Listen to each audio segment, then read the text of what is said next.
Em meio ao noticiário acerca das queimadas no Pantanal e na Amazônia, me lembrei do filósofo norte-americano Henry David Thoreau, que, fortemente influenciado pelo pai do movimento ambientalista, o alemão Alexander von Humboldt, deu uma pausa da vida agitada e se refugiou numa cabana por 2 anos, no Lago Walden, quando, na ocasião, escreveu a obra Vida no Bosque, em que enfatizava a autodisciplina, a autenticidade e a simplicidade.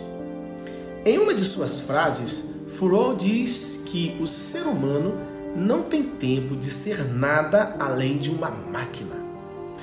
Se no século XIX já havia essa preocupação com o excesso de trabalho, imagina nos dias atuais em que, além do trabalho físico, temos de transitar entre o mundo real e o mundo virtual, numa espécie de Big Data que nos empurra para um metaverso sem fim. Será que uma boa pausa não nos faria bem?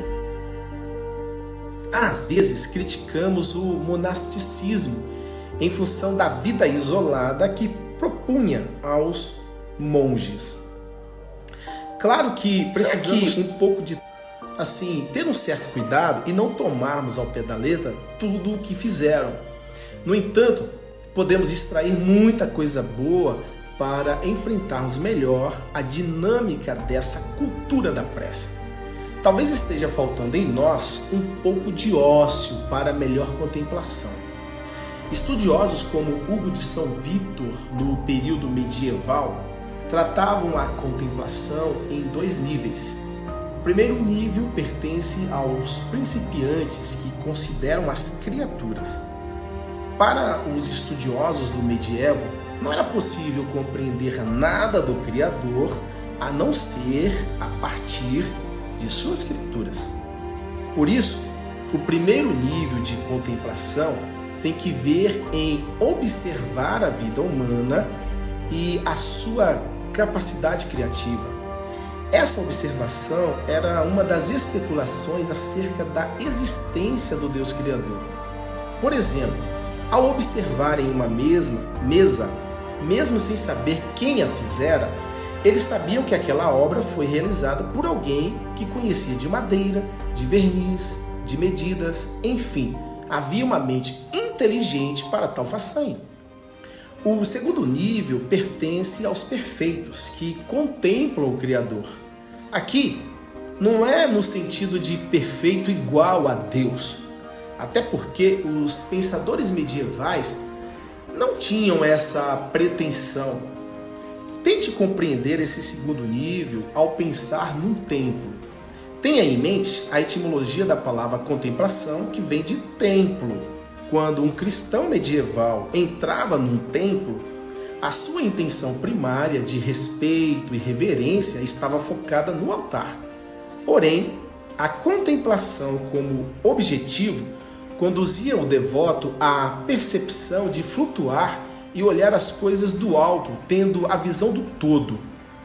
A perfeição descrita neste nível era o privilégio em compreender as coisas espirituais sem as perturbações que obscureciam a mente. Portanto, procurar momentos a sós para a saúde mental é algo que tanto o ócio medieval quanto o ócio de Thoreau no Lago Walden nos motivam a darmos uma pausa na correria para a meditação a fim de alcançarmos a contemplação. Quando me refiro ao ócio, não estou dizendo para o indivíduo entrar no estado zen de preguiça e neutralizar a capacidade criativa, até porque o próprio Deus reservou o Shabat para o ser humano refazer as forças e dar um tempo das fadigas diárias. O polemista judeu-americano Ben Shapiro, que tem uma agenda bem lotada, ao chegar o sábado, ele desliga tudo, inclusive o telefone celular.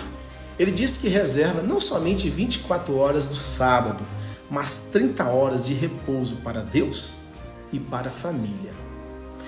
Separar tempo para meditação e contemplação é um estilo de vida transcendental. O apóstolo Paulo diz que devemos buscar as coisas lá do alto.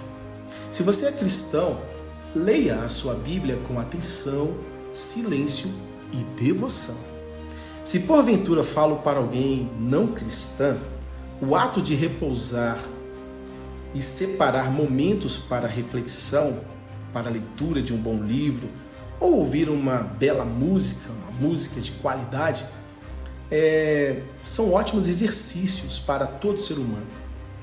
Procure meditar e contemplar, pois certamente você alcançará o nível de perfeição que pessoas maduras na fé já experimentaram. Um pouco de ócio, por favor. Que Deus te abençoe ricamente. Curta, se inscreva e compartilhe. A gente se vê por aqui.